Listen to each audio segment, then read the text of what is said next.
Thanks for coming so late. This is Jamie, you're not in class. Oh. I say no. I say no. ready. Thanks for doing it. Hi everyone. Thanks for coming so late. This is Trina Robbins Herstorian's, all of her beautiful books. We've got a great panel of people that have all known her for a long time and worked with her closely on different things. I'm Kim Munson. I wrote comic art museums and curated a bunch of stuff with Trina, and I have next year a book coming out called Conversations with Trina Robbins from Mississippi Press. So I'm gonna just like go down the row and have everybody quickly introduce themselves and maybe tell how they knew Trina. So why don't you start, Sydney? Here. Yes. Hello, I'm Sydney Heifler. I'm a PhD candidate at the Ohio State University. Had to do that for my fiance. Go Bucks. I promise I would say that. But anyway, I met Trina because I came to Comic-Con, and Michael Dooley, who's on this panel, and Kim Munson made sure that this is Kim.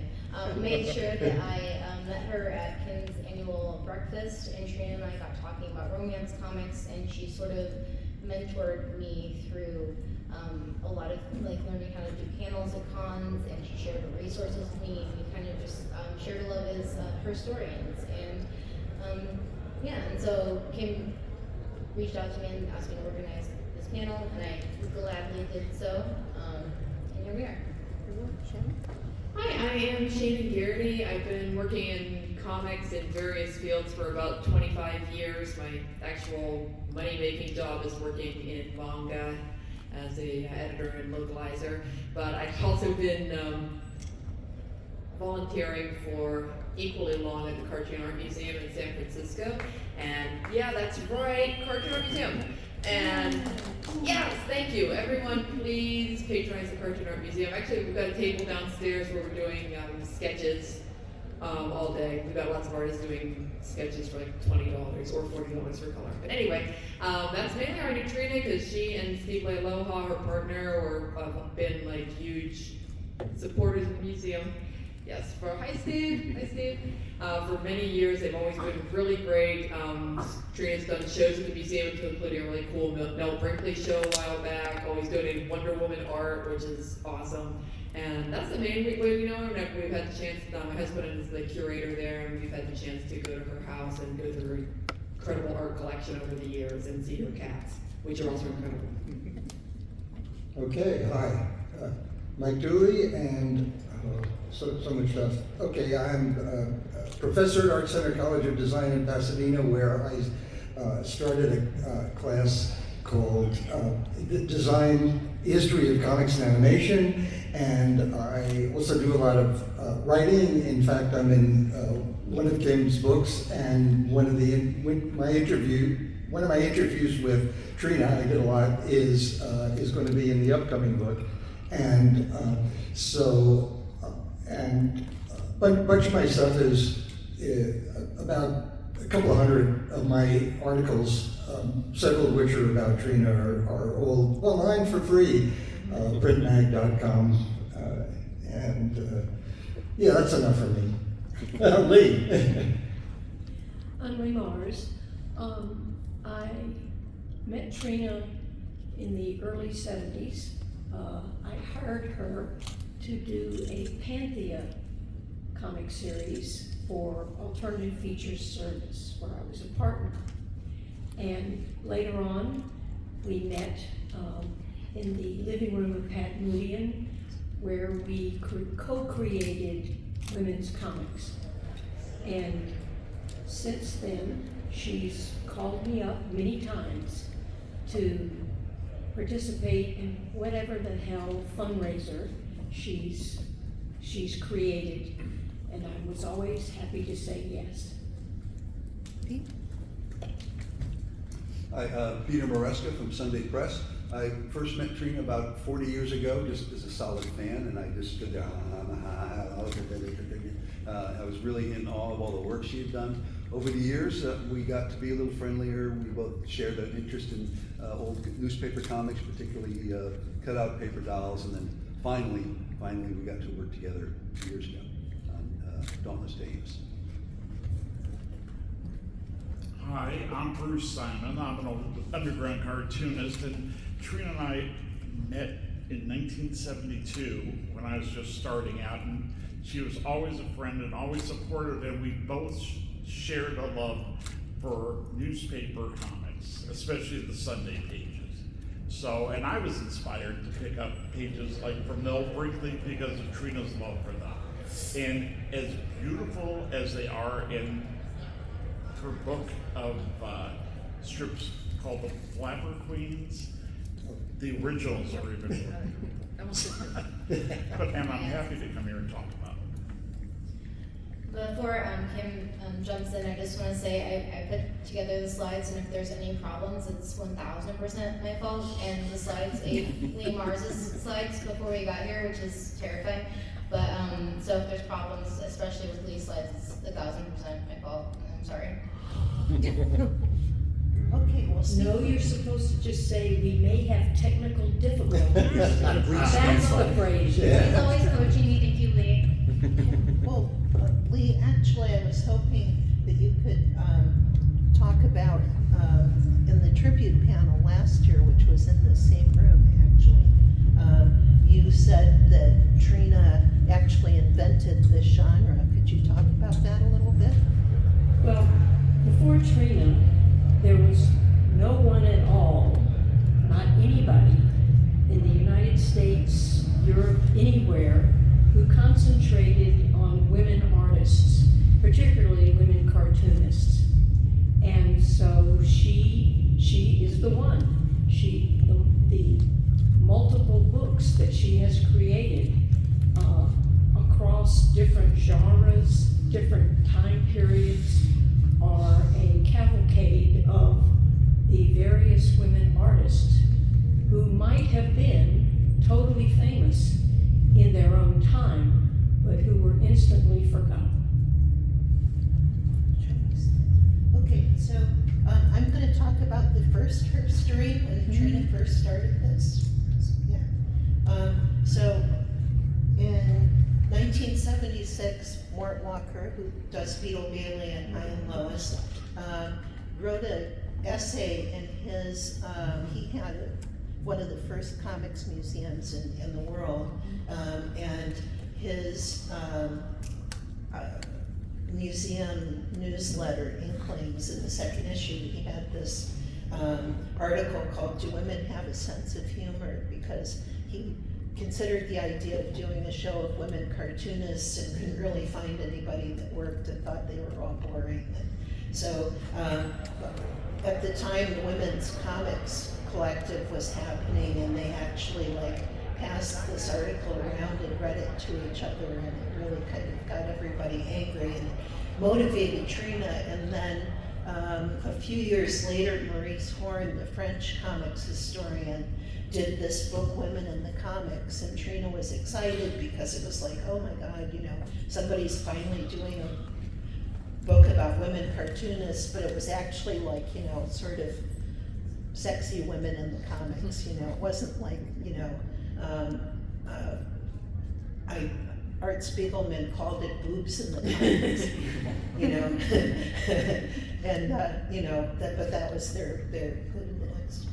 So Trina, with Kat Ironwood from Eclipse, put together this book, and eventually they thought that they would have 100 women cartoonists, and it turned out that they had close to 200 women cartoonists and probably could have done more. So everybody that was criticizing and saying, this is going to be a slim volume, but actually were proved wrong. This photo of Trina posing with the women's comics cover is from the first show at the Museum of Comic Art in Rybrook, where that cover first came out. And she didn't have a lot of her collection at that point, but she had reprints of a lot of the newspaper cartoonists. And it was kind of the first time that people got to see that stuff. So that's okay. So Shaenon, do you want to go on with Pretty in Ink? Yeah, I can if you want to. If you want to go straight to that, that was actually like the last of the big comics collection she put out. Yeah. No, Okay. we just have it's thematic. Okay, it's thematic. Okay, I'm actually really interested in how Pretty in Ink goes because I have some slides just covering the different chapters. I'm interested in it because of how expansive it is compared to the very first history she put out. Because early on, she was writing mainly about superhero comics and also underground comics, which were the areas that she knew personally, since of course like, she's a big underground artist.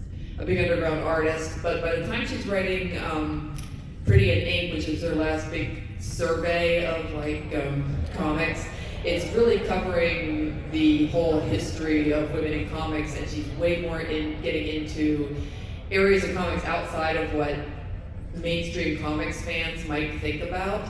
So this is after she's gotten interested in artists like Nell Brinkley, a lot of other early artists. Are my slides up on this one? Let me see. Yeah, there we go. And so I'm just going over I just made slides for each of the chapters. She has all the chapters with cute titles for this one. And it starts at the turn of the century, going over like female artists and really covering the idea that there have been major women artists in comics from early on, from like about as long as there have been what you might call modern comics in the US and the West. And it's just that they tend to get forgotten very quickly because there's not enough attention paid to them historically. So yeah, the Queens of Cute goes over artists like from the turn of the century, early 20th century. She talks about Grace Drayton, and let me see what we got here. Yes, Grace Drayton, Rose O'Neal, who created the Cupies. Grace Drayton they created like the Campbell Soup Kids, and everything she drew kind of looked like Campbell Soup Kids. Yeah, Pursuit of Flappiness is the 1920s, which I think is kind of one of Trina's favorite eras because she loves these flappers and artists like Nell Brinkley, like very beautiful but also very independent, spirited women. And there are a lot of really incredible illustrators from this period. And Nell Brinkley, Ethel Hayes, who did a strip called Flapper Fanny, Faye King, who did like a really cute self-portrait of herself. There's a lot of fun stuff.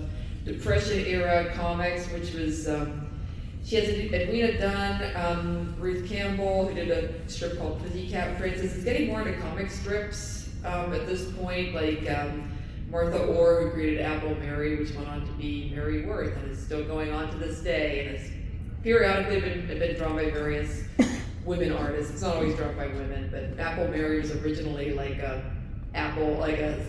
selling apples in the street. She was like a poor Depression era woman who was like forced to make do. And then we're into the 1940s, which is another era that I think Trina was very fond of because there was like a lot of really good female superheroes in this period. Also, strips like Brenda Starr, created by Dale Messick. I know she liked Tarpey Mills, Miss Fury. In the earlier books, which I'm sure we'll be talking about also, like she did talk about how like the 40s was like a really good period for like superhero comics, female characters in superhero comics, and then by the time you get to the 60s, like there's a lot of female superheroes whose power is either like shrinking or disappearing. But this is like, she's got a lot of like female characters that just like punch people, which is fun. And then like 1950s, it's actually kind of fun times. There's a lot of like, she goes over a lot of like teen comics in the 50s. I know Back to the Kitchen sounds like very retrograde and like unfortunate, but it's actually a period where there's lots of women artists doing like teen comics, like Tina, Bobby Sox, which I'm very fond of because it was by an artist named Marty Links, who was local to the Bay Area where I am, and I really like her art. We've got some of her art in the Cartoon Art Museum. And then like the underground comics, which is of course an area that she knows incredibly well. And she talks about, women's comics and also Tits and Clits, which is one of the other big underground anthologies. And then I know it's a great, it's actually really good. Both of these anthologies were extremely good. See on the funny pages, actually it's the last couple of chapters have to like kind of round up a whole lot of trends because there's like a lot of cartoonists of this period. So the 21st Century Foxes. This is a chapter that I'm in. I actually, until I looked at this book before doing this panel, I forgot that I'm in this book. But I get a mention in like the section on webcomics because I did a webcomic. But she gets there's a big wide range. She talks about Amanda Connor, other cartoonists who were doing like superhero comics, also manga artists, also web cartoonists, the graphic novels that were coming out at that time. And so it's a great it's a great survey because again, I'm really interested about how she went from talking about the comics that she knew like immediately well to like getting interested in this whole survey of comics and a broader idea of what comics history was than what comics historians were initially talking about, and that's something I'm personally interested in as a comics historian. So I love this book. Also, I'm in it, so I like that too. Well, thanks. Okay, so Sydney is going to go on and talk about one of Trina's passion projects, Lily Renee. Yes. So I'm not gonna tell you the entire plot of the graphic novel. I mean, it's pretty. I'm gonna start over. The reason why I wanted to talk about this graphic novel and Lily Renee is because it really shows how much Trina cared about women in comics history, and teaching people about women in comics. And so this book is accessible to many ages. She's able to capture Lily Renee's story, who she, tracked down herself, and she's able to also place it within the Holocaust and broader World War II history in a really poignant way that is accessible to young and adult readers. And she worked with 2 artists, as you can see here. I'm just going to show you a couple of pages. I'm not going to spend a super long time because we have a lot of people to share a lot of great things about Trina. But you can see here where she shows the terror of what was happening with the Nazis. Where Lily Renee is from Austria, by the way. And then this page really broke my heart. It's about Lily Renee's uncle and how he was in a camp and escaped and then got put back in and passed away and was murdered. And this is where she was escaping Nazi-occupied Austria, and a Nazi destroyed her figure the figure's the wrong word, but that she created herself, that she had brought with her to remind her of her home. And here she is discovering, and when she got to New York, she went into comics, and this is about how Lily Renee got into comics. And then, of course, here are some photos taken by Michael Dooley, I believe, where Trina made sure, and this is her love for women who've made comics. She made sure Lily Renee was brought back to the comics community and celebrated and got into the Hall of Fame before she passed away. And it was just, she cared about her Jewish community, her Jewish heritage, and women so much. And I have it here if you want to look at it later. And I also have Girls to Girls, and this one's very special to me because this is how I found Trina.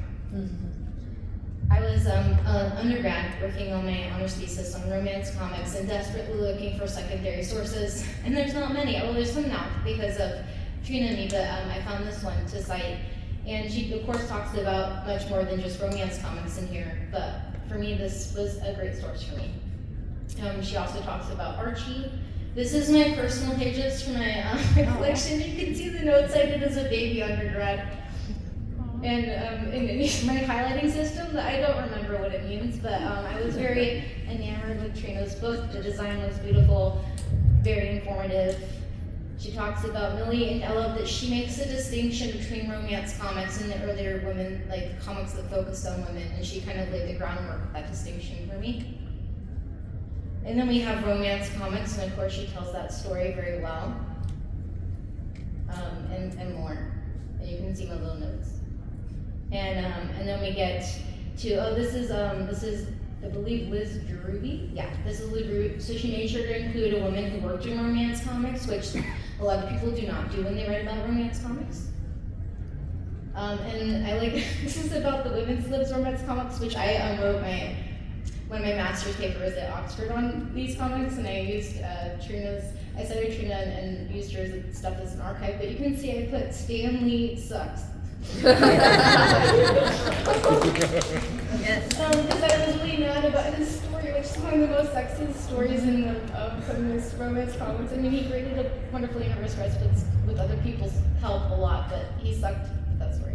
And then, of course, she included the story of the underground comics movement that she helped co-create. And this is where I found Lee Mars's comic, and I went to Wonder Comic for the first time. It was the first comic I ever bought at a con, and yeah, and that's what's next.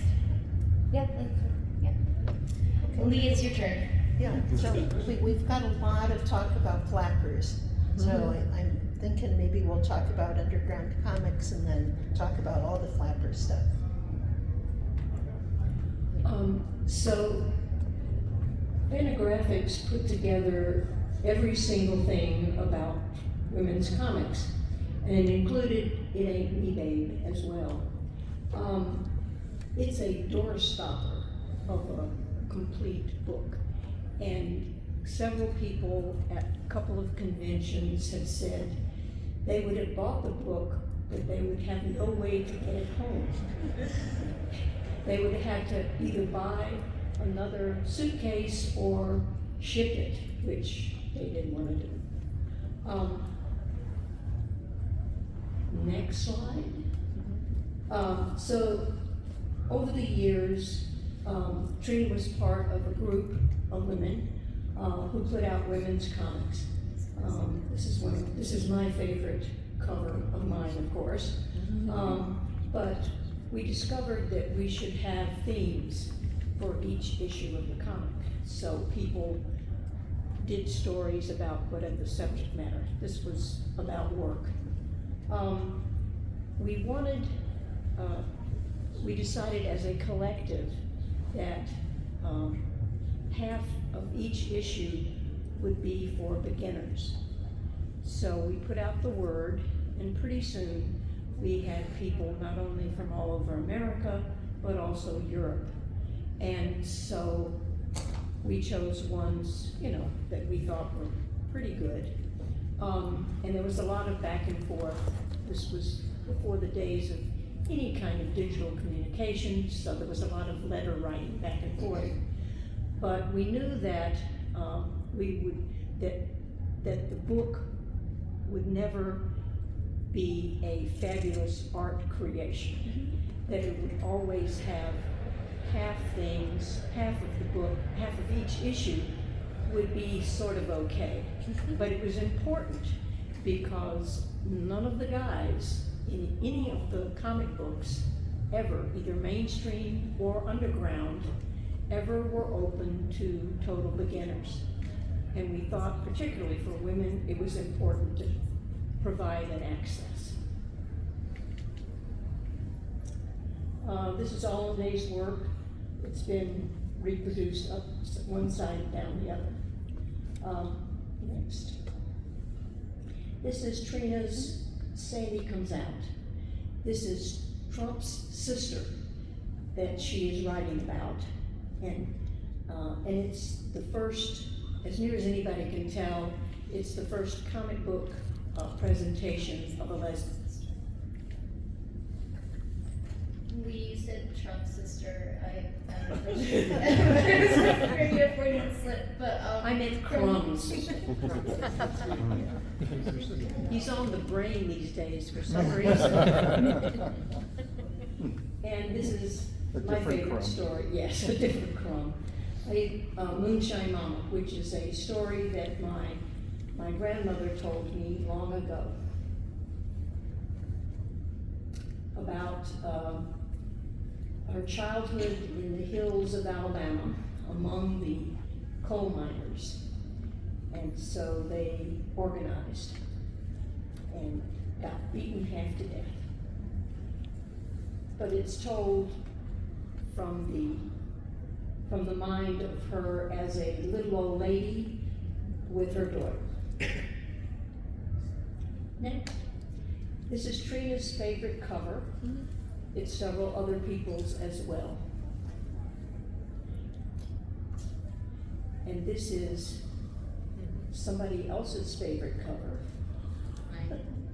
I put it in. And then, oh yeah. Now we're moving on to flappers. So it's Michael Dooley. Great. He's gonna come up and handle his own slides. You don't need to hear next too much. Right? You can rifle through them quicker this way. Okay. Thank you very much. Okay. So, I guess, yeah, everybody, you can all hear me, right? Yeah. Or, okay, so, oh yeah, I'm glad you included this book. There are two Nell Brinkley books. I'll get to that in a second.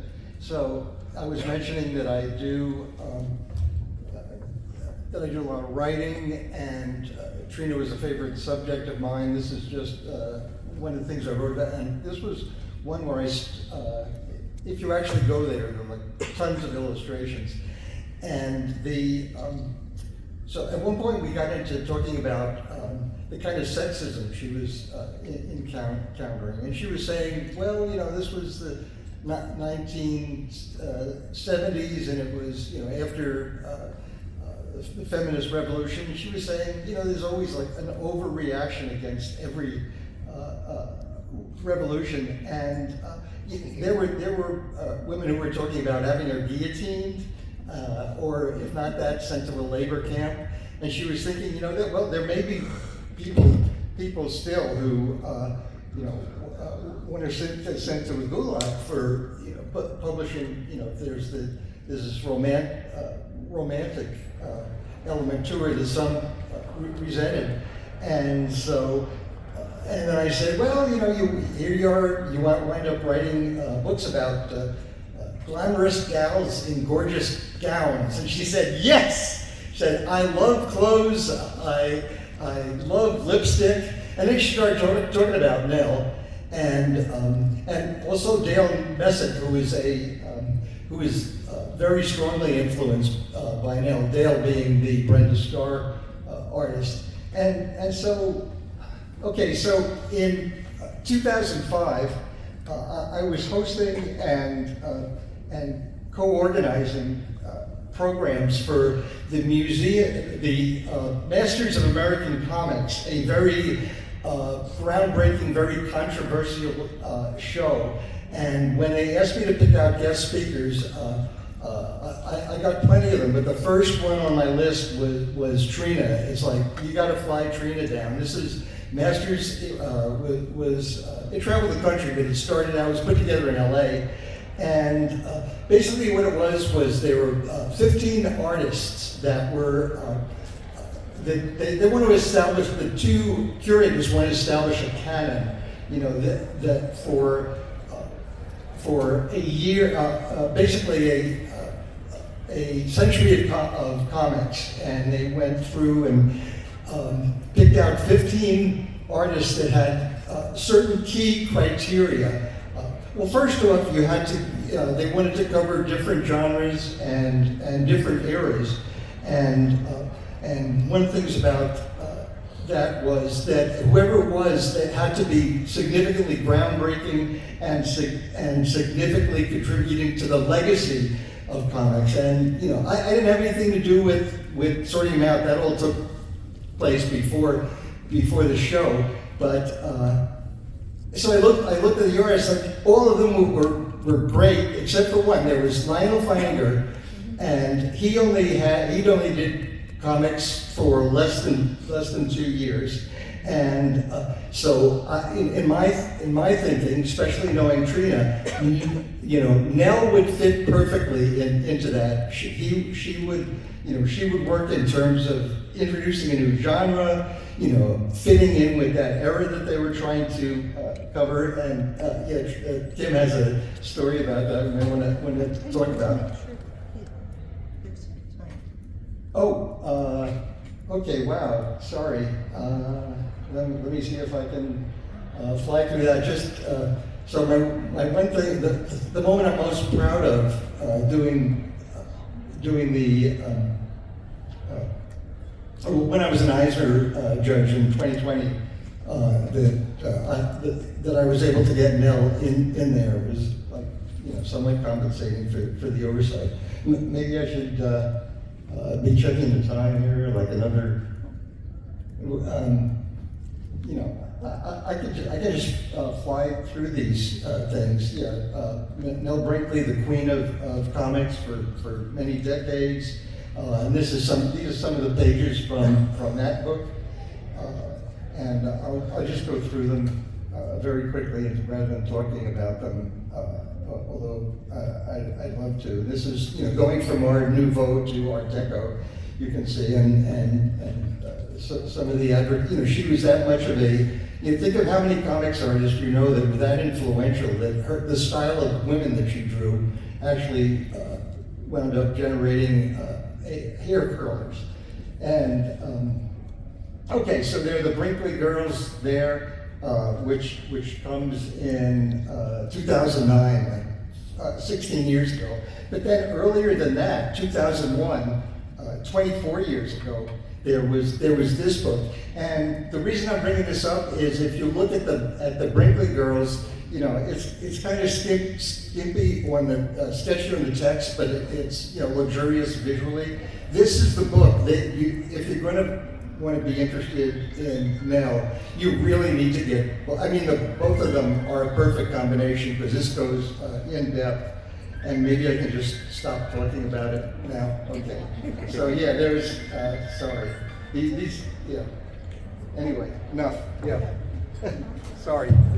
Nell is beautiful. We could go on all day about her, but I want to make sure that. As I almost did. But I want to make sure that Pete Maresca actually changed his flight so he could come and talk about Trina working on her last project. So Pete, why don't you talk about Trina? Right. Well, yeah, it was a pleasure to be here, and I'm happy I could shift things around to get here. I always wanted to do a book about women comics, and I couldn't think of anybody else to do it with other than Trina. I had worked together with other people on books and collaborations with Chris Ware and Patrick McDonald and Michael Tisserand, but I could have done any of those books myself. I could not have done the Dauntless Dames book without Trina. Do we have that? I'm gonna end the slideshow so I can pull it up because my slides Okay, also fine. need yours. I'll just keep on gabbing and you'll see it soon. So I got in contact with Trina because we had become a little bit closer friends over the recent years, and I wanted to get a book that showed all of the comics that had women in it, and it was going to be great. And I talked to Trina, and I said, "Well, how do you envision such a book?" And she says, "Well, I don't envision it as an encyclopedia that shows everything that women comics, every woman that showed up in every comic." And I went, "Oh yeah, okay. Well, help me find some focus." So we looked at all the stuff that could be done, that had been done, and things that hadn't been reprinted. So that's where we come up with the idea of taking all the really adventurous superhero spy women comics that were in the 30s and 40s, and gather them all together in one volume and construct the anthology that way. And we ended up with 10 different women comics that had women in the lead, and 5 of them were by female comics, female artists. And we weren't trying to necessarily put more female artists in. It just so happened that out of the 10 greatest ones, 5 of them were done by women. And anyone know where that drawing of Trina? I have that drawing that I don't know where I got it. I'm happy I have it. I don't know where it came from. So anyway, the other problem I had was the original title of the book was the high-heeled heroes of the comics, the Dauntless Dames of the 1930s or something. And a friend of mine said, give the title some punch, flop it, and put the title in. I says, gosh, I don't know. And I checked with Trina, and I says, can we use the word dames in the title? And she says, absolutely. She says, this is, that's the way people would refer to important, powerful women in those days. And it wasn't, and I said, well, I was a little concerned about the sexiness of it. She says, it depends on how it's presented, because sexiness was all a part of it, and the women could be sexy and at the same time beating up Nazis, and that's the ideal superhero. I said, well, good, I feel good about that. So together we went back and forth, and we both wrote separate introductions. And the one thing I did do, I like to put in little separate add-ons, little gifts inside the book. So in honor of Trina, I created a fold-out page of several of the cut-out paper dolls that were in the Sunday comics. And so that was also fun to pull together. So it really was the greatest cooperative effort that I had done in all of my 20 books. And Trina and I would joke over the years because we would get nominated for Eisners, and she says, I hate to be nominated at the same time you are because then you're going to win. I says, no, you're going to win. And then there was a time we were actually nominated in 2 different categories, and I won, and Trina won, and Michael Tisserand won. So we're all thrilled to be part of that team of that year. We all could do all that together. But and then it was fun to say, well, wouldn't it be great if we got nominated for this book, and then we could actually win, and we won't be competing, we could accept it together. And so indeed we were nominated, and very excited that Trina was not able to get to that final Eisner Award. Her daughter did come accept the award with us, but it was a really bittersweet moment for me because of how important Trina was in that project and in my publishing in general. But it was a wonderful thing to share. And I would also like to share with you just the thought of being able to live your life and do your work like Trina did. To be able to have just an infinite amount of passion in what you do, and a boundless amount of energy and power to get things done that she had. And if we could all do that, we'd have a great life. And Trina really did have a great life.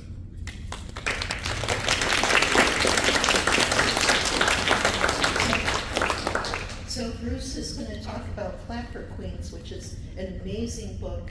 I'm sorry to say we have like 8 minutes or something if we want to leave I'll talk enough time fast. for a couple of questions.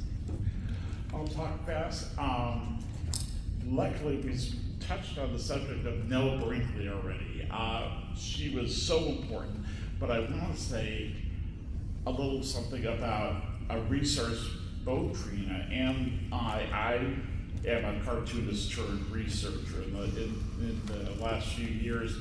And I want to say something about a fellow named Bill Blackbeard, who we would not have any, or most any, of the Sunday Pages comic strip history. He had a giant house in San Francisco that was stacked, packed to the gunwales with Sunday comics. He would go around and get the discarded newspapers from all the libraries that were throwing them out because they were switching over to microfiche, ugly, black and white, blotchy, either too high contrast or too low contrast to do anybody any damn good. And we wouldn't have any of these treasures if Bill Blackbeard hadn't packed his house with them. And thank goodness, when he passed, his collection was packed in I don't know how many 12-wheelers and dragged across the country to the Billy Ireland Cartoon Library and Museum at Ohio State University, where we could all use them. And in the 70s, I mean, I got Sunday Pages from Bill, Trina certainly did, and we wouldn't have any of this stuff. And I just want to say real quick, I said to Trina, isn't that interesting? You know, we're both cartoonists, and we kind of turned into writers on comics history. And she goes, "Oh, it's such a relief, don't have to draw any." It's a lot of work, and it is a lot of work. So let's run in. Nell Brinkley was like the lead artist in this book that she was talking about. It's very interesting because the Flappers were only a phenomenon for less than 10 years during the Roaring '20s as a reaction to World War I. And where people said after it was over, you know, we want to bust loose. We don't want to be held down by the old conventional thinking and mores and morals. women bobbed their hair, they raised their skirts, they got rid of their foundation garments and said, we're gonna live, we're gonna do it. Nell Brinkley started years before that. She drew in the teens.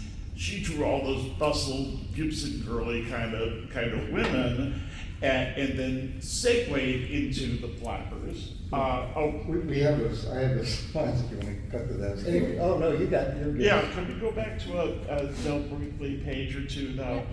Yeah. Okay, there we go. Very, very decorative art. It's funny because she has this beautiful decorative art. It's not quite the spirit of the flapper because she actually kind of disapproved of the flappers.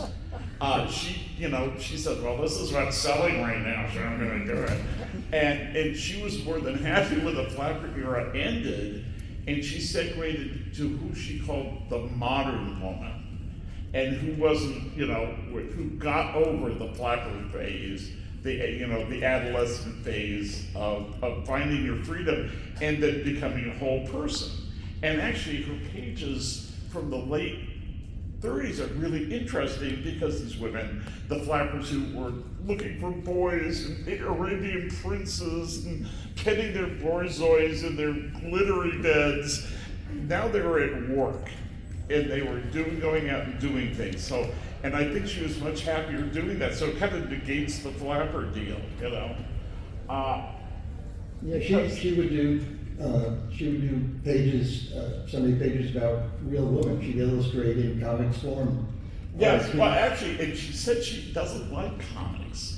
From the beginning, yeah. Yeah, and she never wanted to be referred to as a cartoonist. The first time she was asked, she turned it down. No, I don't want to do that. Right, and in later pages, they kind of had her put things in panels instead of free-flowing formats. But it's interesting. Like everybody, people are complicated, but it's beautiful art about women like Priscilla Prim, and they would have these. Someone would write these really sappy couplets about this girl who lived with like her parents or maiden aunts or all these other horrible cliches, and she would get into these adventures and they wouldn't work out, and they said, well, because your first name is Priscilla and your last name is Prim, and you should remember that. So there was that, kind of creepy conflict. Yeah, that was a time when she had Carolyn Wells, who was a horrible writer, doing. Oh, the drippiest, treacliest trash writing, along with the perils of Flossie, things like that. It was kind of a waste of her talent. Let's go on a little because we have to But go. beautifully illustrated, though. Oh no, she was that without equal. So, let's see. Ethel Hayes, she did similar panels. Can we go back one more, please, to what we had before? And there's Faye King, who was kind of unique among them because she was hilarious. She was 5 minutes ago. She was commented on current events, and you look at her and you say, she resembles some other comic icon I know, who used to run around with a one-eyed sailor. Yeah. Well, Faye King, that is Faye King. She was around years before olive oil was wandering around on the Sunday pages, and it really was an eye-opener to find her. And she was a very funny cartoonist, and I wish there was a Faye King collection because she was very trenchant. Let's go a little. We got a scoot. Yeah, here's where the Fortunes of Flossie. Beautiful to look at, and mind-bending to read. Any more? We have this one. Okay, Ethel Hayes did similar strips to Nell Brinkley.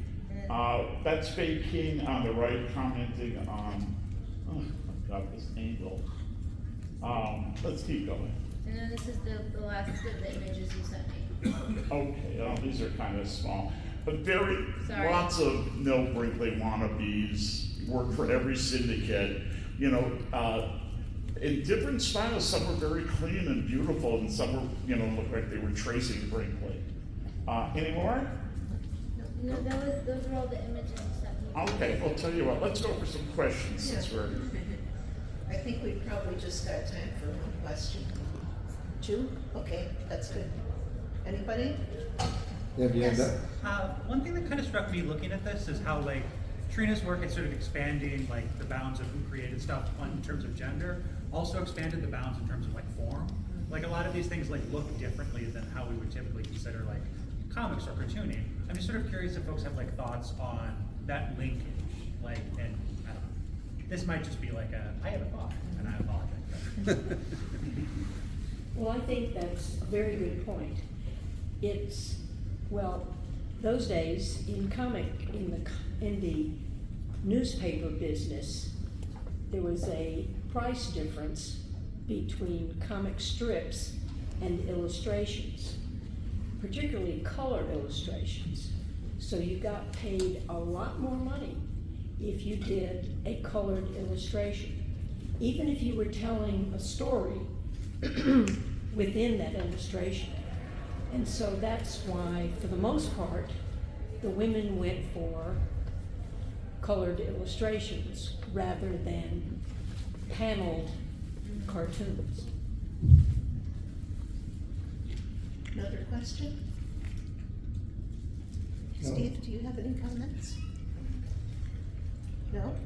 Yeah, well, Do you want to tell the? maybe one of the wrap-up things is what a shame it is that how few of these things are available. So many, most of them are out of print. And, we have Dauntless Dames, yay for that, but, both the Brinkleys, this one great on art, the other one volumes about her as a pioneering cartoonist. It'd be great to have like the both of them combined in like some new edition, so much of this stuff you can see, if there's a way of either reprinting or possibly repackaging to get them all back on Amazon. Yeah, I was really fascinated by Lily Renee's work from like Oh yeah. the first time that Trina wrote about it, and like in the first book where she mentions it, there was no other place to find Lily Renee's work that was like around. I had her book around 2000 or so, and like there's nothing online. The only samples of her art I had were like the images that she reproduced in her book, and it's really great that she's like made her work more well known, but it's still not very accessible. You had a question? Steve wants to say. Yeah. Oh, I was just gonna say that originally all she knew about Lily Renee was what she saw in the comics. And then one day she got a call from this woman who said she was Lily Renee's daughter. And Trina got so excited about that, said, "Tell me all about it." And she said, "Oh, you can just talk to my mother." So Lily Renee was still with us, and they became fast friends. Lily made it to 102. Yes. So she was able to interview her. So Yeah, that photograph that you Exactly. showed that I took she was about 99 years old at that point. San Diego in 2014. Yeah. 2014, right? Yes. I also want to mention that Trina served as, I guess, advisory or expert on the Lily Renee documentary that came out, and that was really beautiful. Yeah, You had a Cold Lily. question? You had a question? I just wanted to mention Trina's Miss Fury collection in passing, because it deserves to be mentioned. Yeah. That's all. Yeah, unfortunately, that's out of print as well, but maybe it'll get reprinted sometime. Okay, we have to wrap up now. Thank you, everybody, for coming. Yeah, thank you. Pictures, everybody.